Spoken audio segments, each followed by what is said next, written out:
पानी है ये, छी। अरे आगे बढ़ती रहे, कभी छी कर रही हो। बाढ़ आ रही पीछे से, डूब कर मर जाएगी। भाभी आ जाओ ना जल्दी।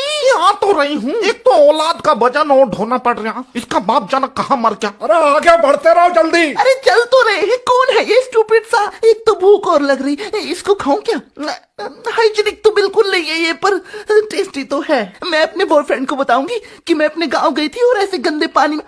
पर एक मिनट, अगर उसने मुझे जज किया कि कैसे गंदा सा गांव है इसका, बाढ़ आती है और मुझे जज करके छोड़ दिया तो मैं क्या करूंगी? अरे क्या बड़बड़ा रही, कुछ खा लेने दे, जा आगे को मर जा। बड़ी आई अंग्रेज की बच्ची। इसे चाचा के लड़के को तो बात करने की बिल्कुल तमीज नहीं है, गमार कहीं का। तमीज तो तब होगी ना तब गांव से बाहर कहीं जाएंगे।